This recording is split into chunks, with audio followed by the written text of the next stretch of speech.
Boa tarde, pessoal. Bem-vindos a mais essa tarde de trabalho na nossa 17ª Latinoware. E nós estamos aqui hoje para falar de escola cognitiva. Então, dando início às atividades da tarde. Vamos lá? Muito bem. Então, o nosso tema será a escola cognitiva, né? Também chamada, talvez por alguns pensadores, de escola 4.0. Antes, eu gostaria de fazer uma breve apresentação, né? Então, eu me caracterizo aí como professor pesquisador, sou vinculado à Rede Estadual de Educação de Santa Catarina, né? Licenciado em História e Informática, escritor, fotógrafo amador e algumas outras atribuições. Atualmente, cursando mestrado em Educação na Universidade Federal da Fronteira Sul. Bom, o nosso tema da escola cognitiva, né? Ele trabalha com vários elementos, e talvez seja necessário que nós façamos uma breve introdução, né, principalmente em relação ao termo tecnologia, né? O termo tecnologia, constantemente empregado, ele tem várias definições. A definição mais literal do termo, né, que vem do grego, seria técnica, arte ou ofício, né, como é apresentado aí, um estudo. Porém, nós podemos considerar que a tecnologia em si, na história da humanidade, ela possui um estado, um estágio, naquele momento em que nós vamos analisar. E ela é, de uma forma um pouco resumida, o que nós podemos caracterizar como a soma, né, a amálgama de conhecimentos tecnocientíficos acumulados historicamente pela humanidade. Nesse sentido, né, toda vez que nós olhamos para a tecnologia, ela é um conceito, né, ela trabalha como uma questão abstrata, quando esse termo, ao utilizar, ele dá uma abstração. Aí ele se torna abstrato. Nesse sentido, o que a tecnologia, o que nós produzimos, né, o que nós concretizamos, né, nós teríamos que ter uma outra denominação. Eu prefiro usar o termo, então, interfaces tecnológicas, ou tecnocientíficas. Essas interfaces são nada mais, nada menos do que as materializações, né, a partir do conhecimento humano, as materializações que nós, seres humanos, fizemos com relação à tecnologia. Então, nós podemos citar tanto as materializações físicas, né, como smartphones, computadores, máquinas e assim por diante, como também podemos citar as criações, né, que o ser humano faz na esfera virtual, que hoje, nós sabemos, é uma extensão do mundo real. Tá? Então, nós podemos dizer que essas interfaces tecnológicas, elas são, na verdade, resultado do nosso conhecimento, dos avanços tecnocientíficos e das descobertas humanas.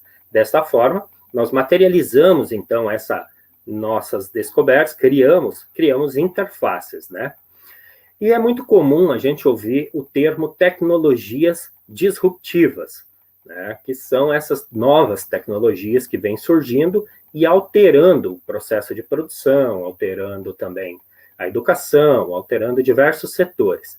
Porém, aqui nós poderíamos dizer que existe um erro conceitual, já que, na verdade, o que nós vemos, ou o que nós entramos em contato, ou o que nós interagimos, né, seria a palavra certa, são, na verdade, interfaces, ou seja, não são tecnologias, são expressões dessa tecnologia, são materializações da tecnologia, do nosso conhecimento tecnocientífico, então, né, que nós produzimos essas interfaces, e nós, diariamente, né, cotidianamente, entramos em contato com as interfaces e não, na verdade, com a tecnologia. Então, dessa forma, nós podemos conceituar de que interfaces disruptivas, né, seria melhor utilizado do que tecnologia, elas são várias. E elas também estão em esferas diferentes. Nós poderíamos considerar as interfaces disruptivas físicas, né? Podemos citar aí a robótica avançada e impressoras 3D, por exemplo. São consideradas interfaces disruptivas, nós podemos considerá-las, né? Que são tecnologias de ponta, assim, né, que estamos desenvolvendo no atual momento. Também existem interfaces disruptivas no âmbito virtual. Essas interfaces virtuais, essas interfaces disruptivas virtuais, elas incluem a inteligência artificial, o blockchain, o cloud computing, criptomoedas, realidade virtual e principalmente a internet das coisas, que é o que mais nós interagimos no dia a dia, né? Essa internet que vai conectando os diversos equipamentos, né? Essa internet 2.0, muitas vezes chamada, ou internet das coisas. Porém, nós também temos algumas interfaces disruptivas que nós podemos chamar de mistas, que misturam o mundo virtual e o mundo real. Essa aí, o exemplo mais clássico seria a realidade aumentada, né? Nós temos que é uma mistura que é projetada a partir da realidade, você vai acrescentando elementos virtuais. Então, por isso, ela se caracteriza como mista. Bom, e um dos grandes campos que eu tenho agora interessado muito é sobre as transformações, né, que a inteligência artificial está trazendo ou irá trazer no futuro. Bom, nós temos empresas gigantes, né, multinacionais, empresas globais, né, como a Amazon, que já criou a sua criou a sua inteligência artificial, vem criando e desenvolvendo sua inteligência artificial, que é a Alexa, né?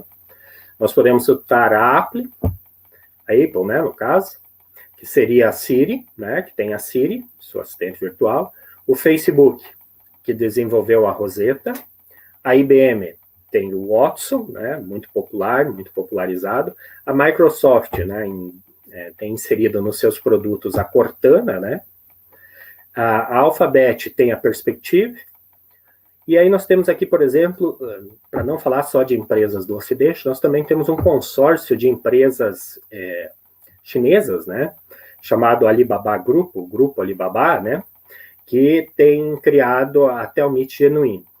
Esse é o outro sistema de inteligência artificial criado aí, né. A Baidu também tem o DuerOS, o Bradesco, que é para a gente ter uma leve conotação aqui, ele tem a Bia, né, o seu assistente virtual, e nós temos aqui também o Magazine Luiza, que criou a Lu. Essa última também chama muito atenção, né, porque, segundo os registros, né, algumas informações, no primeiro semestre de 2020, a Lu registrou, né, 1,4 milhões de atendimentos, né? Então, com uma média de 8,5 milhões de interação com usuários durante o ano, né? No último mês, então, 1,4 milhão e 8,5 milhões durante o ano. Então, isso demonstra que nós, seres humanos, estamos propensos a interagir com sistemas de inteligência artificial, né? De certa forma. E quando eu falo em inteligência virtual, não estou falando daquele simples atendimento, onde você digita números, né, e basicamente isso, mas sim sistemas que interagem, né, sistemas que interagem de uma forma bem mais amigável e que respondem de forma diferente, não são programados, mas sim são ensinados. Essa é uma grande questão com relação à inteligência artificial e o seu desenvolvimento, que embora agora ainda pareça incipiente, provavelmente vai evoluir muito mais. E nós temos aqui, em relação à inteligência artificial, uma questão bem interessante para pensar no âmbito das nossas interfaces, né? Das nossas interfaces tecnocientíficas ou tecnológicas, resumindo aí. Que, a partir do momento em que nossas interfaces receberem, então, inteligência artificial, elas passarão, nós poderíamos caracterizá-las, na verdade, como interfaces cyberlógicas, porque elas não são mais tecno, mas sim cyber, né? Elas passariam para uma outra conotação. Essa tecnosociedade que nós vivemos, desde a Revolução Industrial, né?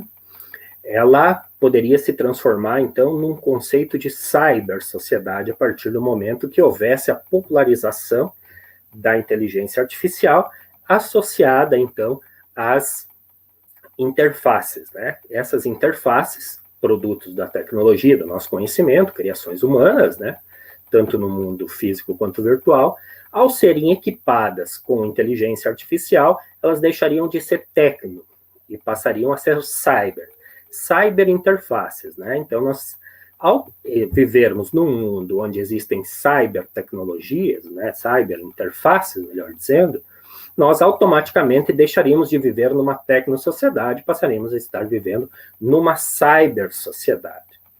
E provavelmente, né, a inteligência artificial vai experimentar diversos níveis, né, de evolução. No momento, ela ainda dá os seus primeiros passos, né? Ela ainda nem se popularizou tanto, mas já diversos grupos, como nós vimos, trabalhando nisso, diversas empresas. E no futuro, ela tende a chegar a uma segunda ou terceira geração, talvez, ou apenas se desenvolver, né? Só uma terminologia ali para exemplificar, que provavelmente ela vai passar por modificações, e aos poucos, então, ela vai evoluir para um nível muito maior e vai se popularizar, seja desde a sua TV, seja geladeira ou smartphone, que já detém, e diversos equipamentos, a casa, né? Casas inteligentes, e nós vamos ter uma popularização, então, da inteligência artificial, e esse nosso deslocamento de uma tecnosociedade para o que nós podemos chamar de cybersociedade. Então, podemos dizer que estamos num período de transição.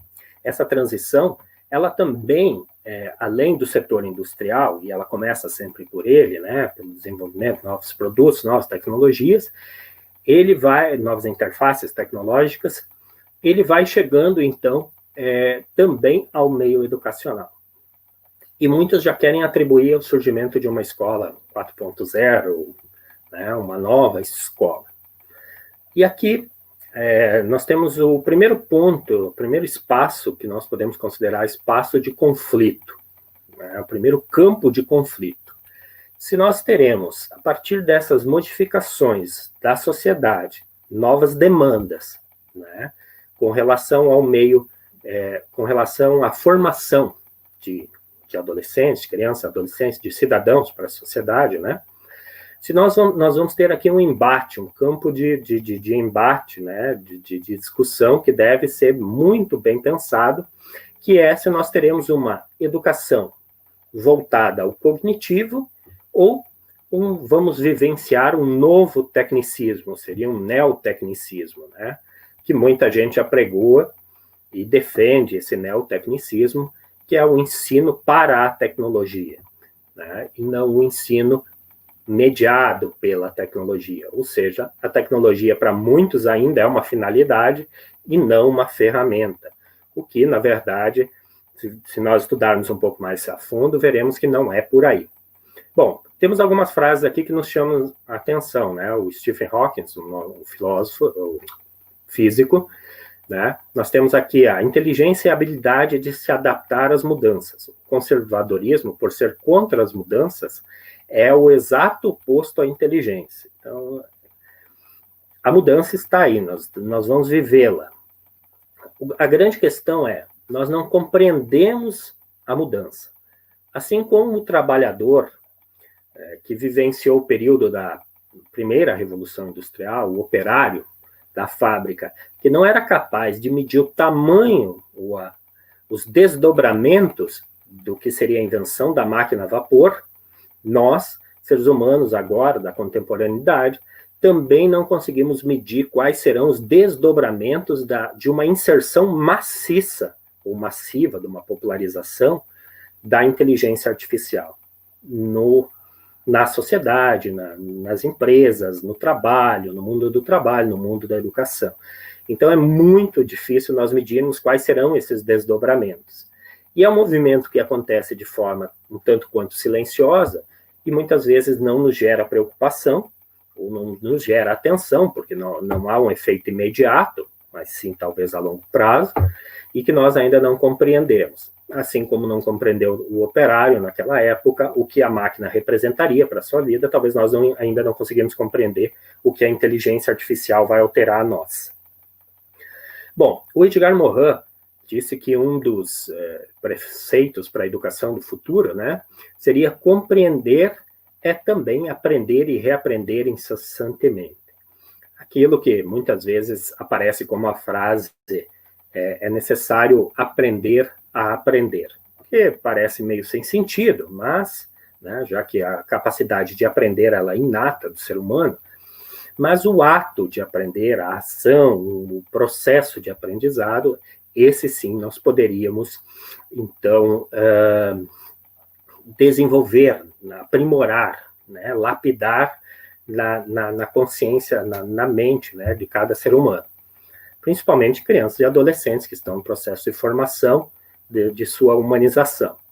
Bom, a Flávia Heloísa Caymmi, né, que é uma historiadora, ela tem uma frase que chama muita atenção ao pensar o ensino de história, que é a minha área.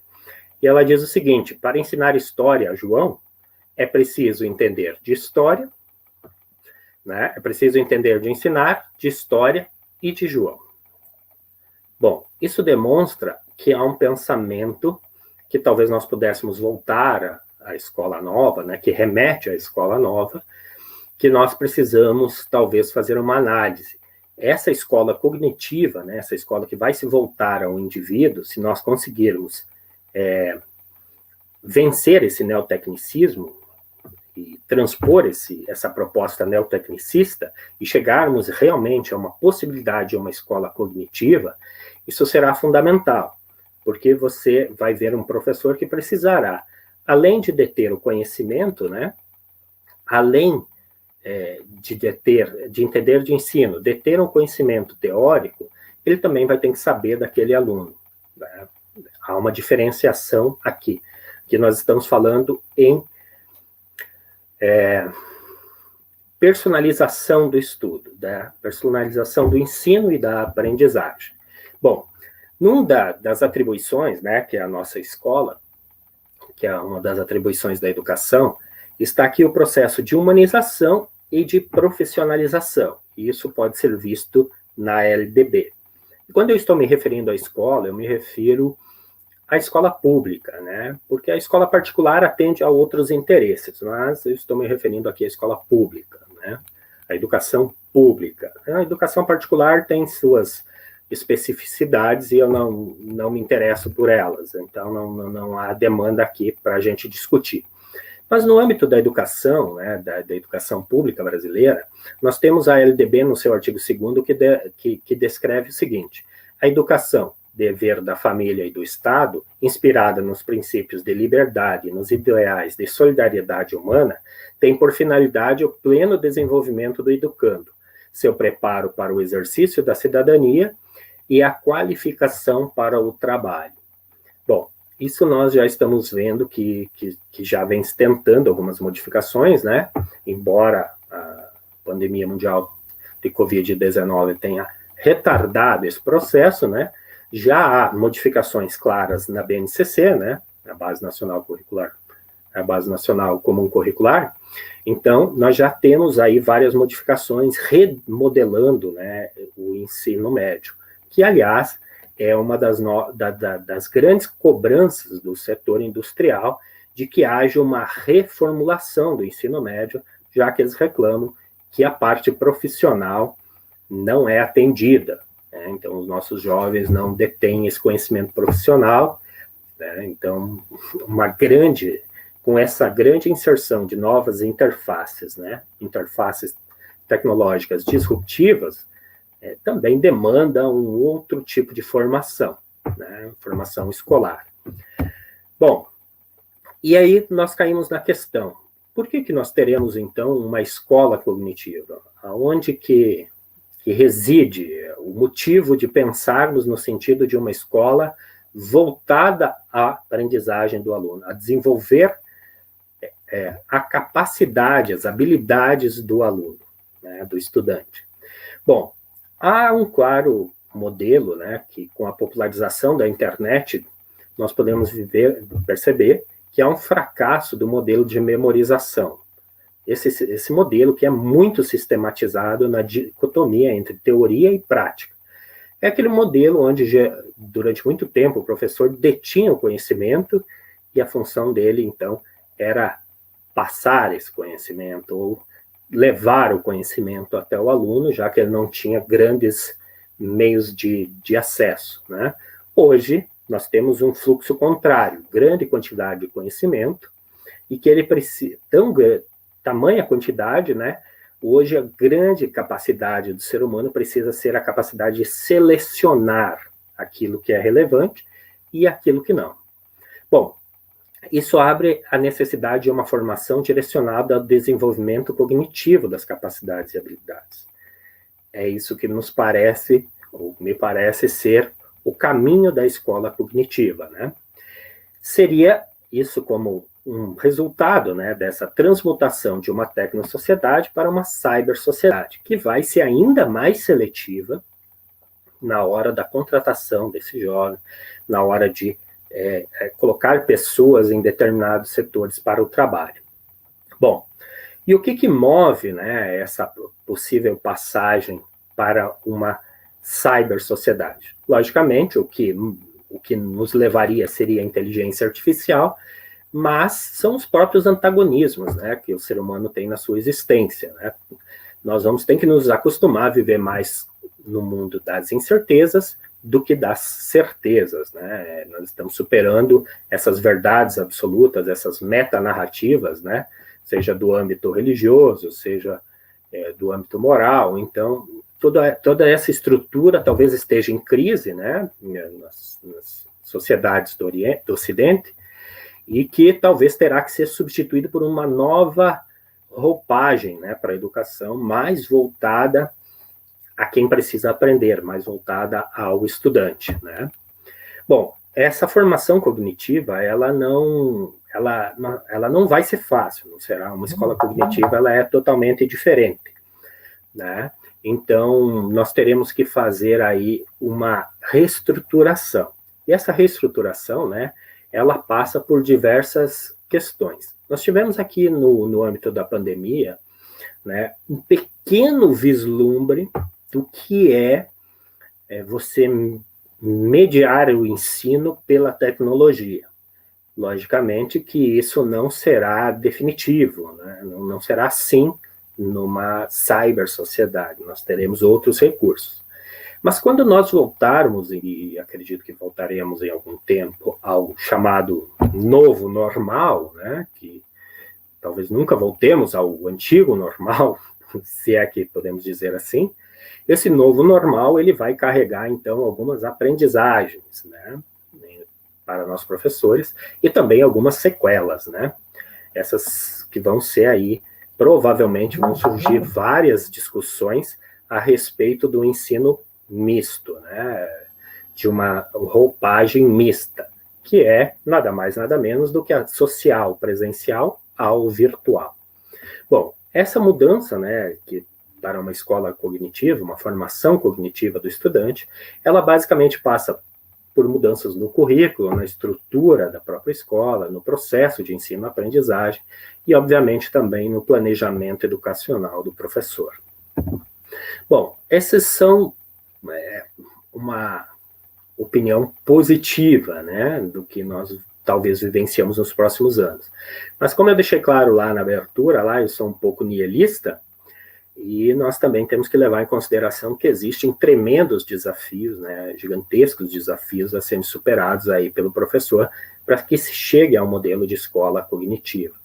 Os desafios no âmbito da formação profissional, que é totalmente defasada nesse sentido, né, em relação a conseguir que o professor, que o estudante, né, futuro professor, se aproprie da tecnologia para que ela possa ser uma ferramenta do ensino. Ainda é muito carente no Brasil, as formações universitárias ainda estão distantes dessa dinâmica, né?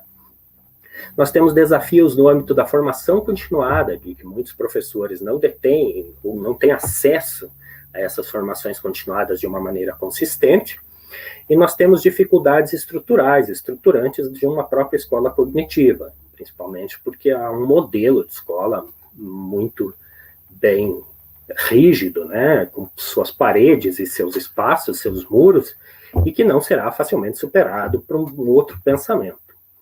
Bom, esses desafios, né, também há a questão em relação às próprias interfaces tecnológicas, daqueles professores que têm aversão à tecnologia, até aqueles que são seduzidos, de certa forma, por um certo fetichismo pela tecnologia, como se a tecnologia ou fosse o vilão, ou fosse resolver todos os problemas. E nós sabemos de que ela só pode ser tomada como ferramenta e não há possibilidade dela resolver os problemas da educação, né, o problema do processo de ensino e aprendizagem. Mas, porém, né, podemos dizer que é um pouco inevitável de que vamos viver num curto espaço transformações. Bom, A escola cognitiva vai ter alguns subsídios, né? Nós podemos citar a internet das coisas, plataformas virtuais de aprendizagem, recursos educacionais abertos, os REAs, né? Novas tecnologias de informação e comunicação, as NTICs, né? A realidade virtual e a realidade aumentada. Principalmente, acho que é um caminho muito grande que nós vamos ter que desenvolver no âmbito da educação, de uma perspectiva de escola cognitiva, que são software livre, né?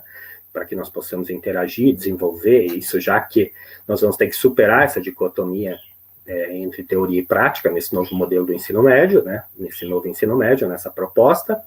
A inteligência artificial, que não irá sair de cena, né? E, na verdade, até deve criar outros mecanismos. A programação e a gamificação, né?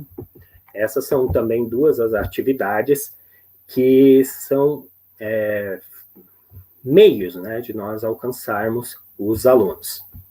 Bom, de fato, né, nós não sabemos se seremos professores nessa nova escola, se seremos educadores ou mediadores, mas independente a roupagem, essa escola precisará de seres humanos, né? Essa escola cognitiva precisa de seres humanos. E inegavelmente, nós teremos que ter uma adaptação à praxis, né? Uma metamorfose profissional, que a sociedade está num processo de mudança e nós estamos numa instituição que lida com novas gerações, então também passaremos por essa mudança. Bom, uma outra aposta é que vai haver uma personalização dos processos de ensino e aprendizagem para fomentar o protagonismo do aluno, o estudante, qual a terminologia que for utilizada. Essa personalização, né, e essa modelagem dos processos de ensino e aprendizagem, que provavelmente vão ser uma mistura, vai ser algo híbrido, né, nós vamos ter tanto o presencial quanto o online, o físico e o virtual, né, esse novo modelo híbrido que deve sair dessa pandemia, né? Provavelmente nós vamos sair desse momento com isso, carregando isso na educação, essa possibilidade de que o ensino seja híbrido. E ela vai ter como sustentar com a inteligência artificial, né? Mesmo na educação pública, nós provavelmente vamos ter plataformas, né, que vão nos auxiliar a medir, acompanhar e aferir o desempenho dos alunos, a sua evolução, e sugerindo, né, abordagens e possibilidades para melhoria do ensino. Essa conjectura aqui, ela é fundamental para que nós entendamos, né, que dificilmente nós teremos uma roupagem diferente disso, né, de um ensino híbrido. Porque é o que a tecnologia nos permite, né, e nós não vamos estar sempre presos ao físico, né, muitas empresas também vão adentrar esse meio, então provavelmente vão haver alterações, tanto do trabalho e, logicamente, havendo alterações no mundo do trabalho, essas alterações refletem na escola também. Bom, pessoal, então seria isso. Eu vou deixar aqui um QR Code, né? Quem quiser acessar esta apresentação e o artigo a qual deu origem a essa apresentação, fique à vontade. Eu estou aberto a perguntas, né? Então, nós temos aí pessoal aqui da Latinoair se manifestando aqui do lado, né? Se alguém tiver alguma pergunta, fiquem à vontade aí para colocá-la, né? Talvez falei bastante aqui, então vocês podem agora me dar uma mão aqui com as perguntas, tá? Deixa eu ver se nós temos alguns comentários aqui. Aqui estão.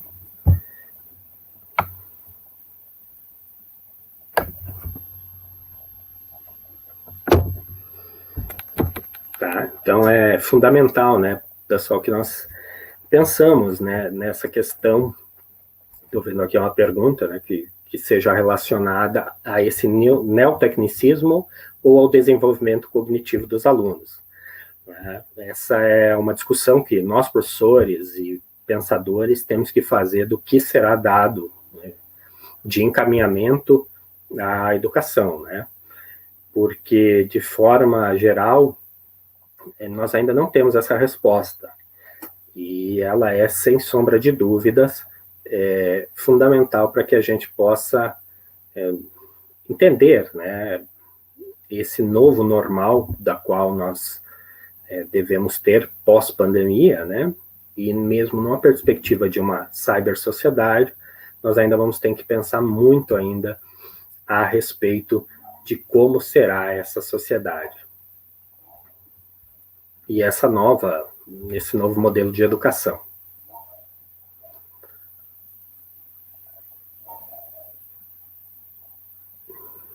Não temos perguntas, então?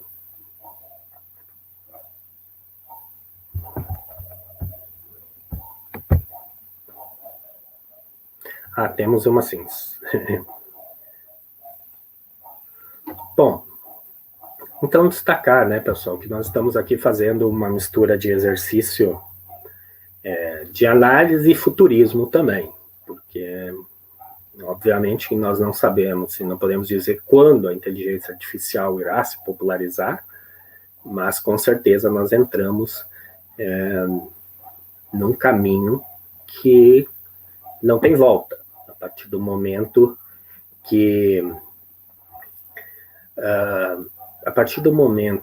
que uma das empresas chegar até chegar ao desenvolvimento de uma inteligência artificial estável que seja utilizável, né, em grande escala, nós teremos as outras também procurando, né, chegar também nesse nível. Então, com essas gigantes da tecnologia, hoje os dados sendo o maior recurso, né, que essas empresas detêm, então nós podemos acreditar que logo nós teremos uma popularização, assim como diversas outras interfaces que saíram caras e depois vão se popularizando.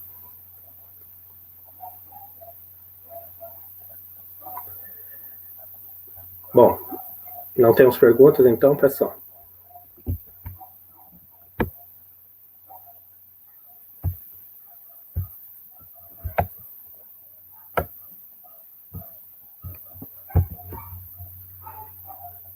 É isso, então. Então, agradeço, pessoal, a todos pela participação. E obrigado por esse momento e por esse espaço aqui, né, o pessoal aqui da Latirware, pelo espaço que nos deram para socializar, né, essa pequena contribuição aí ao conhecimento, ao nosso diálogo aí sobre a educação, né, e sobre uma perspectiva de uma escola cognitiva. Obrigado e até uma próxima.